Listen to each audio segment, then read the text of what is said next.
Good morning. How's everybody doing today? Welcome to class. It is Tuesday, July 12th, and I'm streaming to you live here from Chautauqua, New York.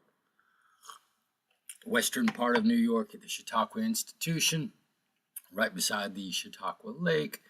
Weather's been wonderful the last couple weeks here. It's been in the high 70s, very, very nice and comfy. Hope everybody's doing well down there in sweaty North Carolina. If you're on the broadcast, go ahead and type in a quick chat and say hello this morning.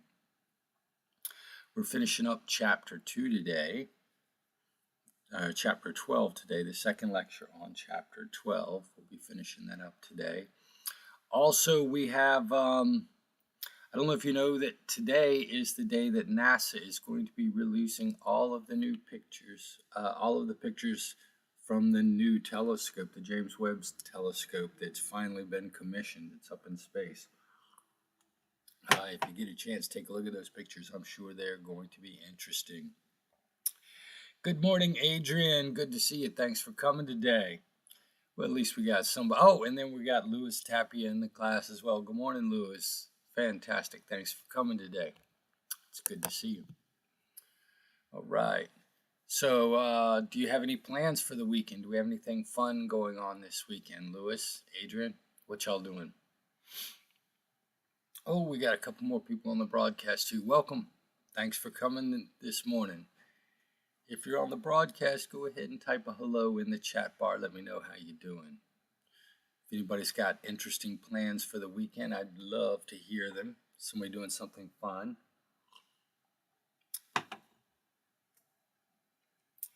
Okay, fantastic. Well, I'm going to go ahead and get started. So we're talking about chapter 12, social psychology. We're going to finish up the second part of social psychology. Louis says he's just working this weekend. I'm sorry about that. What a bummer for you. What a bummer for all of us. I'm working this weekend too. I've got homework and grading and stuff to do as well. Oh, well. Cool. So if you remember, we were talking about social psychology. I suggested to you that social psychology is the scientific study of how the real or imagined presence of others affects the way we think, the way we feel, the way we behave. And I talked about attributional style, how we manage ourselves compared to others. And then we talked about sort of the theory behind why these group effects might occur. I suggested to you that we have this group identity and this individual identity. We categorize the world into things that are us and things that are not us. And then we prefer to treat ourselves nicely, so we treat groups that are a part of the self more nicely than we treat groups that are not a part of the self, out groups. So anybody that reminds me of myself is going to be treated more kindly than someone that does not remind me of myself. Today we're going to talk a little bit about how people attitudes are affected. We're going to talk a little bit about cognitive dissonance, and then we're going to talk about social influence. So we're going to spend a few minutes talking about some of these group-related effects. Good morning, Medina. Thanks for coming today. Good morning, Gustavo. Thanks for coming today. It's great to see everybody.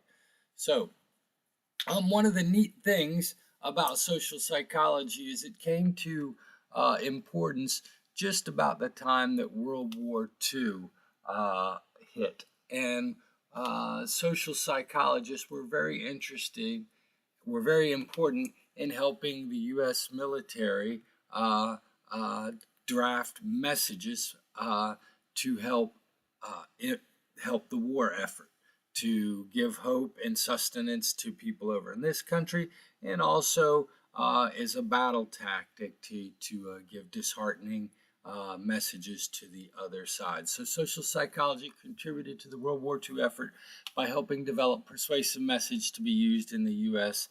as well as other countries. Now you can think of an attitude as a relatively enduring set of beliefs, feelings, and behavioral tendencies towards an object, event, or symbol. So you can express an attitude in the way you act, the way you think, and as of course the way you feel. We typically think of attitudes as just the way we feel, but it's also how we act and what we think as well. So think about it. You might say, I think recycling is good. People who recycle are awesome. That's a feeling, right? Then you might say something like, recycling helps save the planet. Well, that's a thought, that's a cognition, but it also conveys an attitude about recycling. And then you could recycle, and your behavior itself conveys an attitude about recycling as well. And so the weird thing is, if you think about it, we can demonstrate our attitudes in any number of ways by having an emotion, by having a thought, or by engaging in a behavior. And the weird thing is, one of the difficulties in understanding behaviors and relating them to understanding attitudes and relating them to anything else is to understand that the interaction between a person's attitudes and their behaviors is very complex. The weird thing is, you can ask people about their attitudes, but you don't always, their behavior isn't always consistent with their attitudes. So I used to give a survey to my students about what time I should hold class, do these morning lectures. And what I wanted to do was to find the time when all of my students would come to these lectures. So I went through great effort to ask people, if I had it at this time, would you come? If I had it at this time, would you come? And what I found is that people gave me attitudes, but then their behavior never matched up with their attitudes. So I would go through all this effort trying to find a class time that worked for most students, and then most students wouldn't come to the class. How is it, if we're developing behavioral attitude messages, if we're trying to convey attitudes, or if we're trying to measure attitudes, how come attitudes and behaviors don't always connect up with one another? And one of the fundamental things that social psychologists found was that there are several factors which determine whether or not an attitude and a behavioral component of an attitude, an affective and a behavioral component of an attitude equal up. So what they found is that if you're assessing people's attitudes, you have to be as specific in the attitude question as you do versus the particular behavior. So if you say, do you like to recycle? That's a general question, but I have a can. I may throw this can in the garbage and not recycle it. What they find is that you have to be very specific in how you ask these attitude questions in order to get a good agreement between what people say they will do and what they actually will do. It's actually easier. People's behavior are more consistent with attitudes that are easy to access. So if your particular attitude is tested multiple times a day, people ask you your opinion about recycling multiple times a day, or you have to talk about it multiple times a day, that attitude is easily accessible. And what you're going to find is your behavior will tend to be more consistent with your attitudes in these situations. Or you know what? Maybe you ask the general question, how do you feel about recycling? But instead of measuring my behavior in any one situation, you might measure it in lots of different situations. Well, maybe Chris throws the Coke can away this one time, but maybe 9 other choices that he makes demonstrate a pro-environmental attitude. So one of the first things that social psychologists found was that sometimes there's not a good one-to-one correspondence between what people say they will do and what people profess and what people actually do.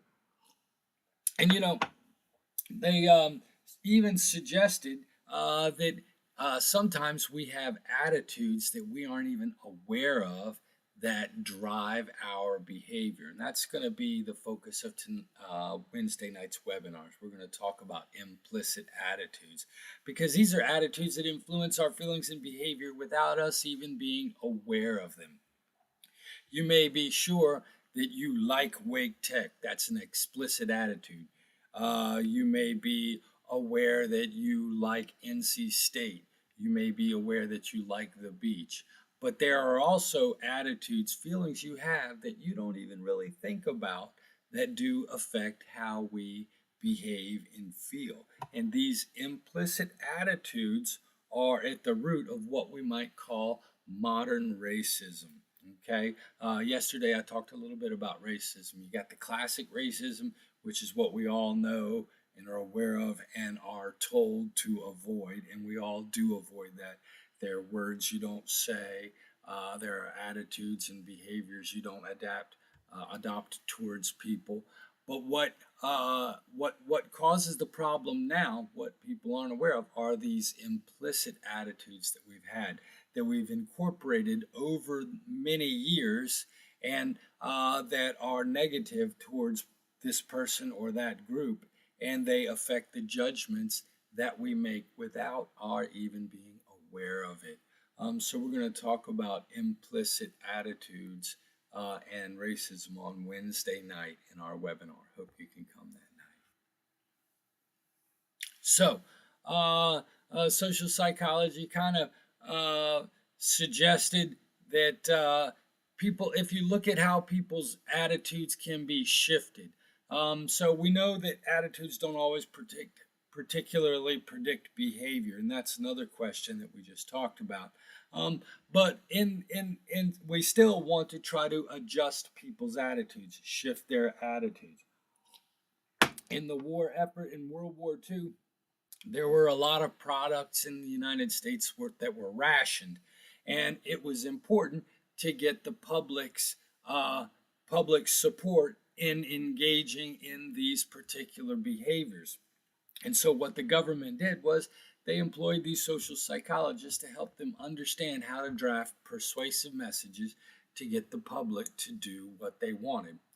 Let's take for example this latest vaccination controversy that we had in the United States. So we've got this coronavirus running around, and I'm not trying to tell you to take the vaccine or not to take the vaccine, but the government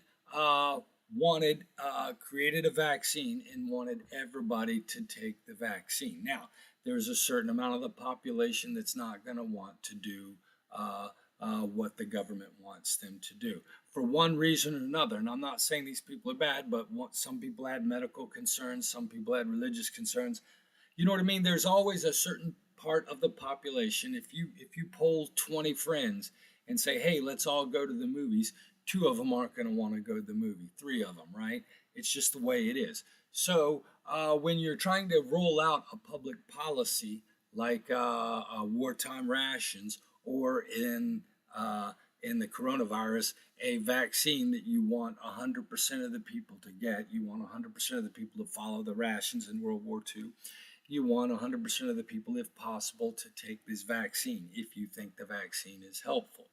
Now, the problem is there is this, how do we get to this certain part of the population that doesn't want to do whatever policy directive the government would encourage people to do? How do we shift those attitudes? And so social psychology researchers were involved in looking at the factors that affect your ability to push people's opinions in one direction or another. And there are these 3 traditions. We're going to talk about the behavioral and the environmental model briefly. Then I'm going to talk to you briefly about the cognitive model. Remember, as I suggested to you, behaviorism was the major tradition in psychology for many, many years. Remember, no mind, no computers. And so there's a behavioral tradition in the research on attitudes and persuasion. And then after the invention of the computer and the birth of the cognitive tradition, we have a cognitive model that tries to incorporate behavioral elements as well as cognitive elements into a more complex model. And then, with regard to people being influenced and coerced, there was a tradition in attitude change based on influence. This concept we'll call influence, and we'll talk about that in a few minutes. So, if you'll remember when we talked about behaviorism, we talked about operant conditioning, which was learning by reinforcement. So whatever behavior, attitude you might adopt, you get reinforced for that. You might get punished for attitudes or behaviors that you do that are undesirable in an attempt to extinguish those particular behaviors. And then we talked about classically conditioned responses.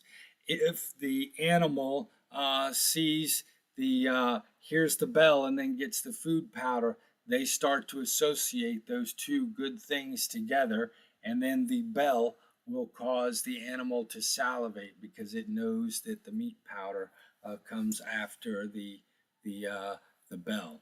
And so you can take these models and see how they were applied to the study of attitude formation. If you look at this picture down here, these are two pictures of Meghan Markle. Sorry, don't mean to get political. It was just the only person I could find with the two side-by-side pictures here. But what you'll see is that this is the same picture of her. One of these is just turned into a mirrored image. It's an impossible image that can't exist, right? So it's the mirrored image. Now, if you know, I don't know if you know this, when you look at people, okay, you see people differently than they see themselves, because when a person looks in a mirror, they see the reverse image of themselves. So I don't see Chris Roddenberry as everybody else sees him. I see him as he looks in the mirror. And those two images are slightly different. This is one of these pictures is Meghan Markle. It's the same picture, but one of these is the picture that Meghan Markle sees in the mirror. And the other picture is what we all see when we look at her.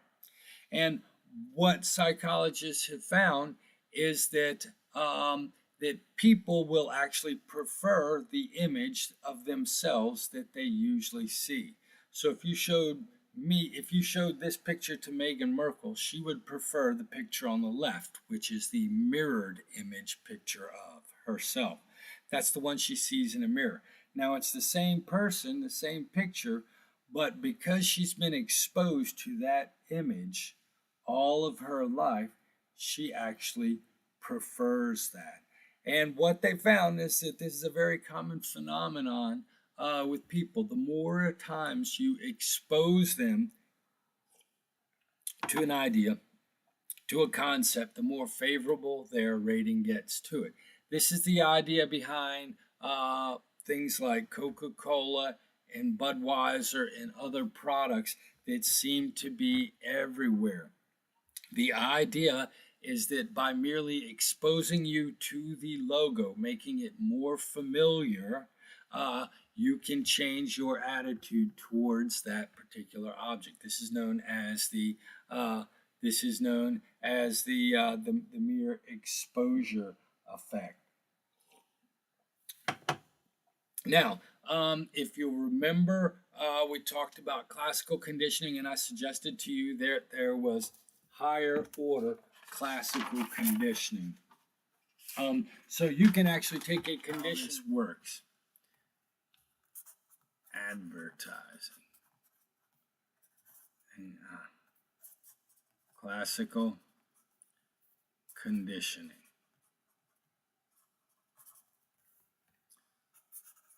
The use of celebrities.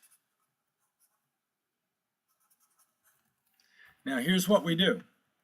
I'm going to use a sports example because I'm an old sports guy. I'm sorry, please forgive me. here's the deal. Winning feels good. You actually get endorphins and dopamine. You know what I mean? It actually feels good. This is what we would call an unconditioned response, stimulus and response, a reflex, if you will. So this is the unconditioned stimulus, and this is the unconditioned response, right? Now, here's the deal. I'm a big UNC Chapel Hill fan, so I followed this guy named Michael Jordan. I don't know if you've ever heard of him. He was a basketball player. And when he came to Carolina, he won at Carolina. He helped Carolina win the national championship. And it felt really, really good when Carolina won the national championship for me. And then every time you see Michael Jordan on TV, he's hitting another game-winning shot, which sends a little bit of endorphins and dopamines down your spine. And then Michael Jordan wins one NBA championship. And the fans, when they saw that, when their team won, they felt really good, and they experienced this dopamine. And so every time you see Michael Jordan, you see winning, and it feels good. Now, you could put LeBron James here if you want. Fine, no big deal. You could put one of the Williams sisters, Serena Williams, here. And what happens is every time this athlete is out there and they win, people who are aware of that get this little charge of endorphins. And so what happens after a while, you feel positivity toward Mike or Serena or LeBron or whoever it is. This is the conditioned stimulus, and then this is the conditioned response, right? This positivity has now shifted, and it's on the athlete. Now, what you can then do is you can take this athlete out and you can associate them with another product. So Michael Jordan did these Hanes underwear commercials. You folks are too young to remember this. This was probably 10 years ago, 15 years ago, and maybe even 20 years. God, maybe 20 years ago now. And so Michael Jordan would appear in a commercial, and you would see Hanes underwear, and then Michael Jordan would be there, and he would say, "Better get your Hanes." And you liked Michael Jordan, so when you saw it, you had that positivity towards Michael Jordan. So you saw Hanes underwear, you saw Michael Jordan, you saw positivity. Hanes, Michael Jordan, positivity. Hanes, Michael Jordan, positivity. What happens is we get positivity toward Hanes. Okay? And so this is what we would call the social psychology of the social psychology of advertising. In a sense, what we do is we're using classically conditioned associations to sort of adjust people's attitudes. Now remember, go back to slide 2, and I told you attitudes don't always predict behavior, and that's a different line of inquiry. But these people, in a sense, were interested in showing how you could use classical conditioning to change people's attitudes towards objects. Now, Hanes is an object, Michael Jordan is an object, anything you want to change someone's attitude towards. Now, and then, of course, people research has shown that the number of positive reasons for adopting the messages, the number of advantages you can describe to the person also helps the message be more persuasive. So the more rewards that you can put in the message are also cause people's attitudes to change. But this is sort of what you would call a very environmental approach. So just show it a bunch of times and a person will get used to it and they'll like it. That's great. Or we could learn how to associate it with classically conditioned responses to change people's attitudes. That works too. Or we could include reinforcements within the message telling people why brushing your teeth, the 5 advantages that brushing your teeth is going to have and will cause people's attitudes to change. Those are sort of environmental ways to affect people's attitudes. However, cognitive researchers realize that people also think deeply about their attitudes and add things up and make charts, positives and negatives, and do their own intellectual calculus, and that people can think deeply about their attitudes as well. Now, here's the crazy thing. Sometimes people think deeply about the attitudes that they hold, and sometimes they make snap decisions without ever really thinking about their attitude. If you would, think about the attitudes you have. How deeply do you really think about your political attitude? How deeply do you really think about the reasons for liking this college sports team over that college sports team? How deeply did you think about your choice for car, right? Is the audio distorted?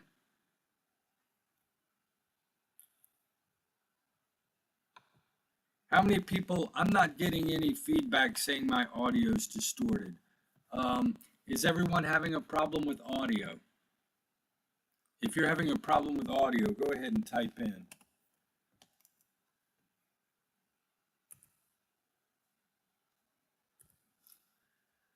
Okay, how about this? Is my audio any better now? Is my audio any better now? How's my audio right now? So I cut my image off. I don't know if that helped.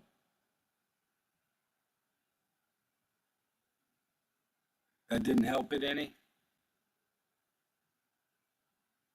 Audio sounds the same. Okay. Crud. How about my audio now? Does my audio sound bad now? Does my audio sound bad now? Is this any better? Now it's better. Okay. Sounds better now. Okay, hold on then. Let me try something. I'm going to go back to this.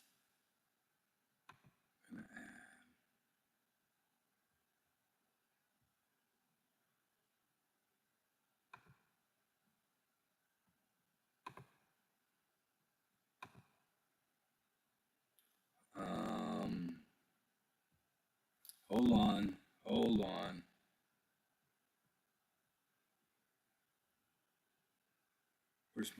Where's my capture?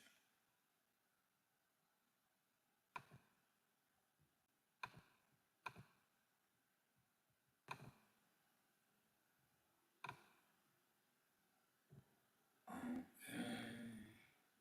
Hello. Okay. How's the sound now? So is the sound still good?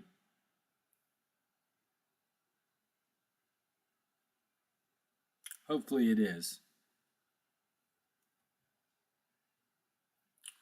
All right. So the elaboration likelihood model, people realize that sometimes we think very deeply about the attitudes that we hold.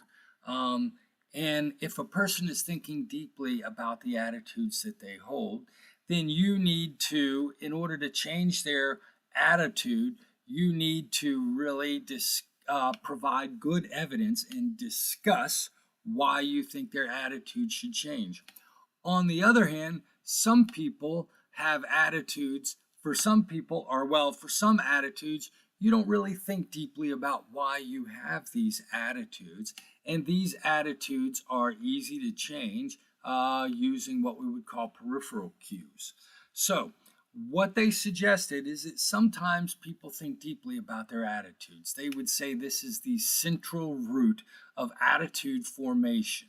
Okay, these people are actually going to engage in what we would call high elaboration. Remember, we talked about the term elaboration from chapter 7, and I suggested to you that if we engage in elaborative rehearsal, we're thinking deeply about the memory trace, and it's more likely to get to our long-term memory. Okay, think of elaboration here in the same terms. So if we're going to think deeply about this thing, then we are engaging in central processing. We are highly elaborating the information and thinking about it. And then sometimes we form our attitudes by what they would call a peripheral route. We use what are known as peripheral cues, things that don't really have anything to do with the attitude itself, okay? And so in this, we're not thinking very deeply about our attitudes, so we're not engaging in much elaboration. So the question is, if I want to change your attitudes, what's going to be more effective? Approaching you through the central route by arguing with you about the points, or is it better just to do things that make the person look more credible, if you will? So here's the deal. If a person, what they found is that sometimes you can use, so the number of questions, the number of opinion, the number of persuasive statements that I make, the number of reasons for my argument is going to be useful sometimes. On the other hand, we might look at peripheral cues. Does my person look like an expert? Does the person have a title? Is the person dressed up? Is the person like me? These are all things that don't really have anything to do with the argument, but they can be persuasive. And what Eagley and Shakin found, the people who created this model, is they found that when people are not affected by something, if there's an attitude that doesn't affect a person and they're not motivated, they'll engage in peripheral, that you can convince them using peripheral cues. They also found that if an attitude or if an idea is too complex for a person and they don't have the ability to think about this item in the correct way, they will also engage in peripheral processing as well. So what they suggested is that sometimes people listen to the messages within an argument. Sometimes they really think deeply about their attitude, and sometimes they just look at the expertise of the speaker and decide whether or not they agree with the attitude or not. All right. And so what Ely and Shakin found, what they would do is they would give these opinion pieces to college students, and they would talk about creating a comprehensive exam. Imagine if at the end of 2 years at Wake Tech, before you got your degree, you had to complete an essay test on everything you had learned from the first 2 years. How many of you would be interested in doing that? How many of you would be interested in taking a comprehensive test? And if you fail the test, you don't get your degree. If you pass the test, you get your degree. Would any of you be in favor of such a thing? What they would do is they would have people take these, listen to these, and then read these essays, and then they determined whether or not they would put 4 or 6 reasons why they should do this, and they would change the characteristics of the writer of the article. The writer would be a student who had graduated or a student who was going to graduate, and they changed it around such that sometimes I'm butchering this. You know what? Forget this whole thing. I just screwed that whole description up, so I'm not going to talk about that.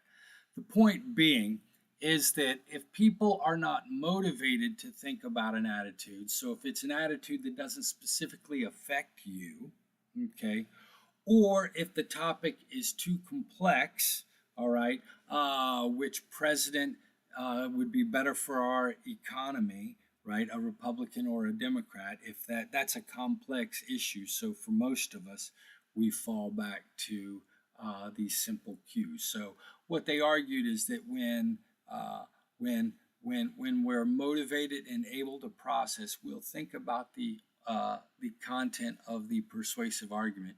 Otherwise, we look to see is the person an expert? Are they similar to us? How many arguments do they include?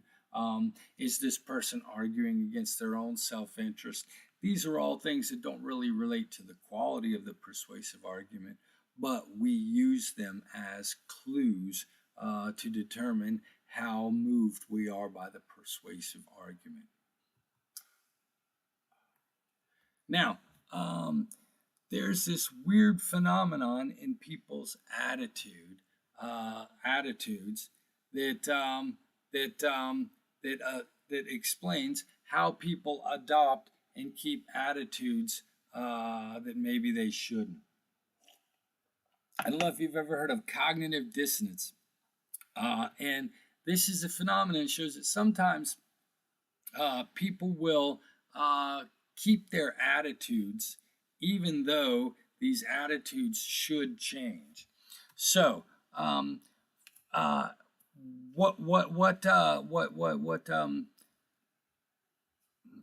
Leon Festinger argues is that human beings have a need for consistency between our behavior and our attitudes. People have a real need to have a consistency between their behavior and their attitudes. And when we don't have consistency between our behavior and our attitudes, it creates a feeling of dissonance in our emotional state. We feel a state of cognitive dissonance. And what he found is that sometimes people's attitudes will change or will evolve to make them consistent or to maintain consistency with their behavior. So what he did was he brought people into a laboratory and he gave them the most boring task in the entire world. He had them do a peg turning task for 1 whole hour. They did nothing but turn pegs. They had a whole board full of pegs and they turned each one a quarter turn to the right, and they went through 100 pegs, and then when they got to the bottom, they reversed them, and they did that for an hour. A quarter turn this way, a quarter turn back this way. He had people turn pegs for an hour, the worst thing you could possibly do. At the end, as they are leaving, he asks them if they will do him a favor and make a positive statement to the next person coming in to do the experiment about how much fun they'll have. He asked these people to basically lie. So I want you to tell the next person coming in here how much fun they're going to have. Now, in order to do this, if you'll do this for me, I'll give you a little bit of money. Now, he gave some of the people $1 to recommend the task. He gave other people $20 to recommend the task. All right? And then some of the people were not even asked to do the recommendation task. Finally, he asked the students to rate how much they liked the task. After they had done the recommendation, he asked them how much they liked the task. And what he found was that the people who not asked to do the recommendation hated the task. People asked to do the recommendation, but only paid $1 to give but paid to give $20 to give the recommendation, also didn't like the task. But he found that people who were only paid $1 to give the recommendation really seemed to enjoy the task. And what he realized was that these people had said something that was inconsistent with their attitudes, and he found that these people's attitudes changed to become more consistent with their behavior. So the person looks at their behavior and says, why did I say something like that? Well, you can't take the behavior back, so your attitude changes to evolve with that. Now, some people would say this is why you can see this in Biden followers or in Trump followers. So use whichever term you want. So, some people voted for Donald Trump, and they had very good reasons to vote for Donald Trump. And people told them not to, and they stuck out a strong attitude. And Donald Trump, they elected him. Now, after that election, Donald Trump started doing things that seemed illegal and deceptive and bad.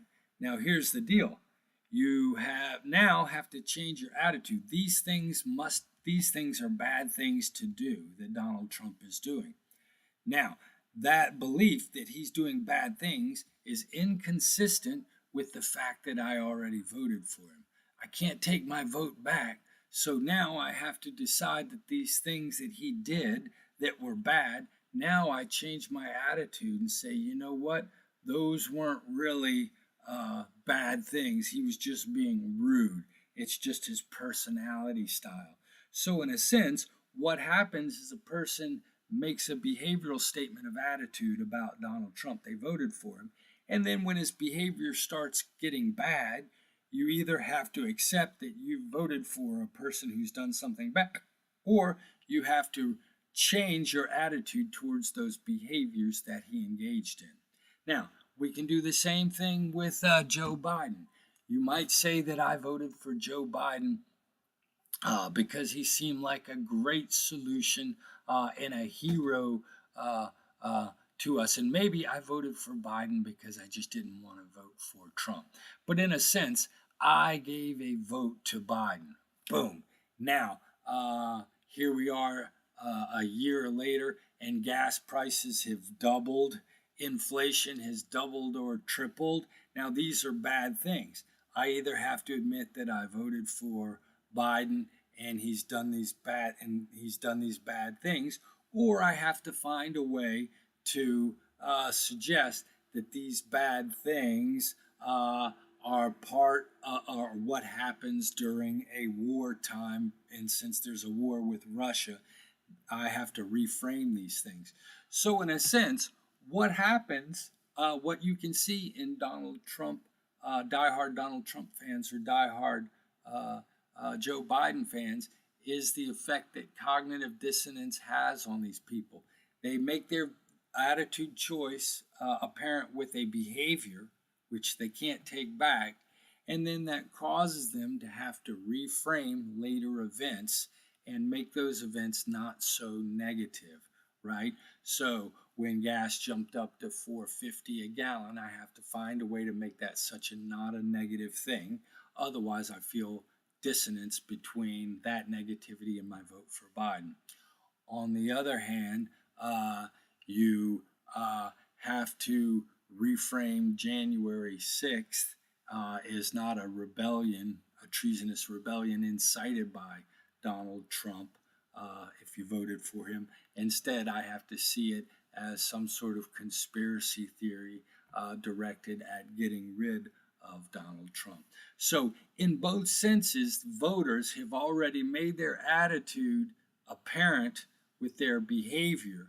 And now, when an event comes along which is inconsistent with that, people have to change their initial opinion towards that attitude in order to maintain some consistency in their attitude, display, and feelings. Does that make any sense at all? Did I confuse anybody? Cognitive dissonance. So the weird thing is, people will sometimes, they will actually reframe their attitudes to fit past behaviors.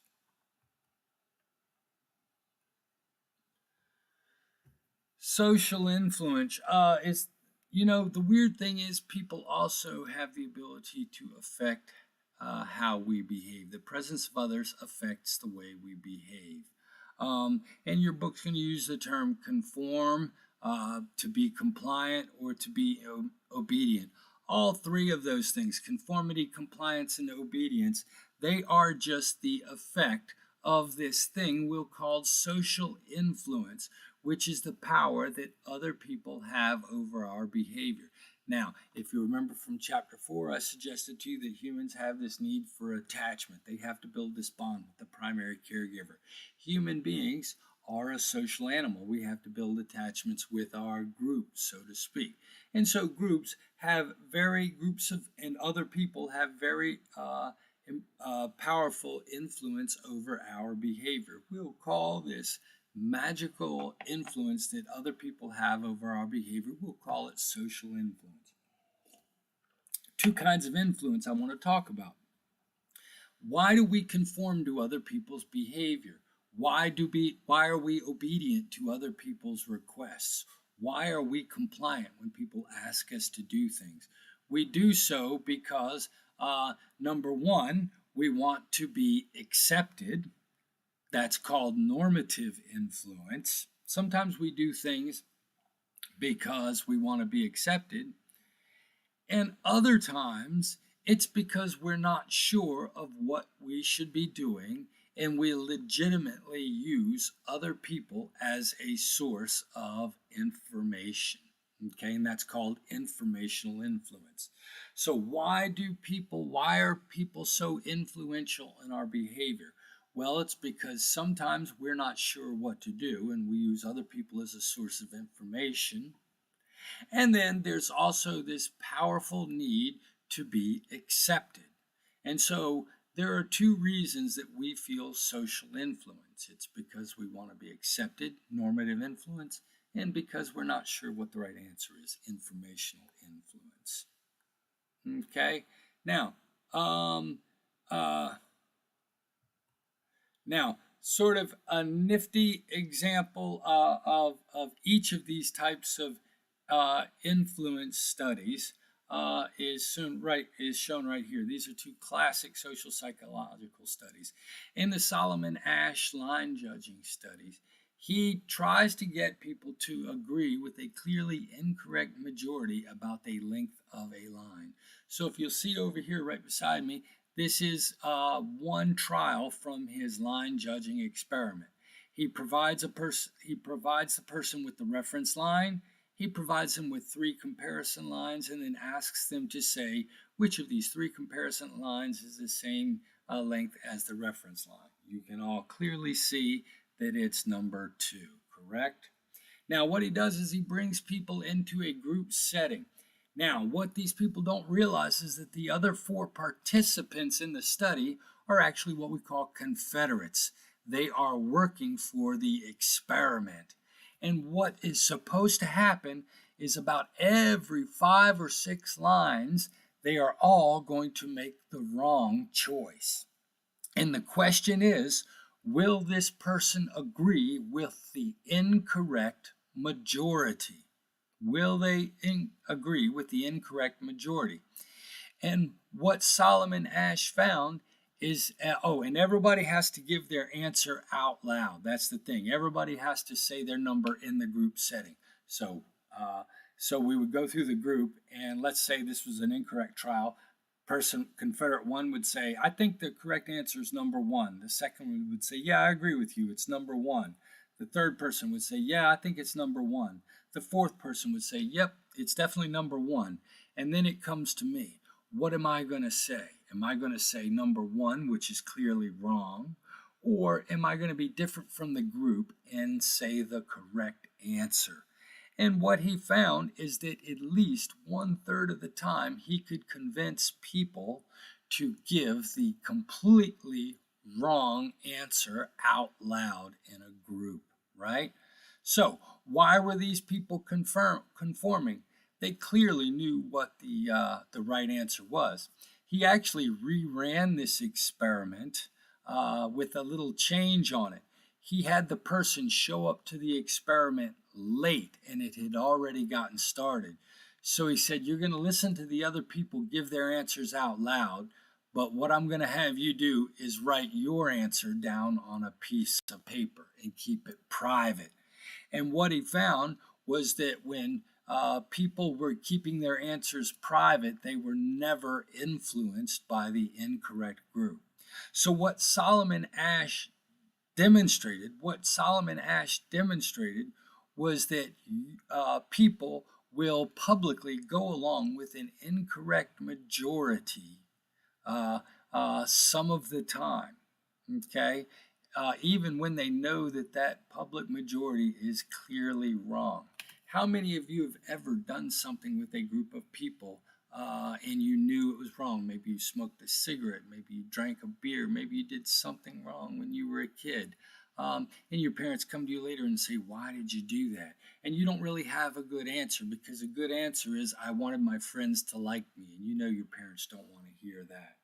Now, quickly, an example of informational influence. This guy, Stanley Milgram, was a German Jew who had escaped Nazi Germany in World War II, and he was perplexed at how people could engage in such horrible behavior as the Germans had when they had killed all of his Jewish, all of,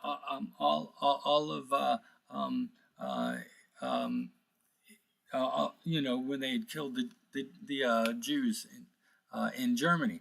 And he was wondering, are they just a nation of horrible people, or is there something weirdly banal, weirdly commonplace about violence and aggression? He wondered, is there something about the situation that German people found them in that caused them to engage in this horrible behavior? So what he wanted to do was to set up an experiment to see if he could coerce people into engaging in violent behavior at the behest of an authority.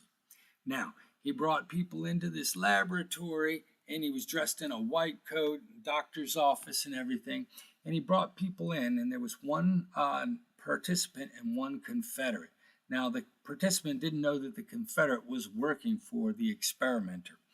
Now, he set it up. He told them they were going to have a shock learning experiment. He was going to be using punishment to see if he could train people to have a better memory. And he said one of them was going to be the learner and one was going to be the teacher. And one of them was going to get shocked. The learner was going to get shocked, and the teacher would be giving the shocks. He set it up, it was a coin flip, but it was set up so that the naive participant was always the teacher.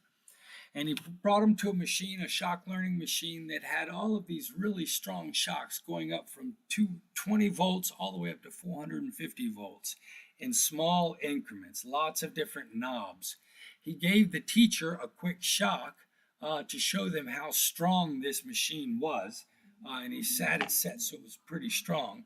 He then has the learner go into the booth where he can't be seen by the teacher. And they set it up so that the learner makes mistakes and the teacher is shocking them. And the teacher is supposed to go up in intensity every time they shock the person.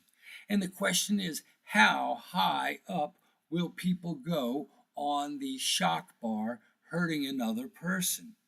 And now, if you'll look at this chart right underneath me, he went around and talked to all of his psychology friends, all of his social science friends, and asked them what percentage of the population do they think would go to these different intensity levels. And you'll see the green line right here. The general consensus was only psychopaths would go very high on the shock levels. Most people would quit after a few shocks. But what Stanley Milgram found was that almost 2/3 of the participants were willing to shock someone all the way up to the most intense intensity level. And he actually had it set up so that people at one point thought they were shocking somebody who had passed out, and they were continuing to give them shocks. And they had recorded complaints from the person inside saying, please let me out, let me out. And every time the person would look, the doctor would say, this is your job. You must do this. It is required that you do this. And what they found is they could coerce 2/3 of the people to shock another human being all the way to the most extreme level of shock. And what went in talking to these people afterwards, their main statement was they had given their belief over to the authority in control, and the authority had said, this is not going to hurt the other person. It's painful, but it's not going to hurt them permanently. And what they found is that people believed this because an authority was telling them that. And now, so what this represents, why do people influence our behavior? There are two broad reasons why we conform to other people's behavior. Sometimes we do it to fit in. The line judging experiment shows how we'll say something that's definitely wrong in public to fit in with other people. And then sometimes we look at people's credentials, people's expertise, and we follow their behavior because we think they know better than we do. Okay, we're out of time. I am so sorry for keeping you here so late today.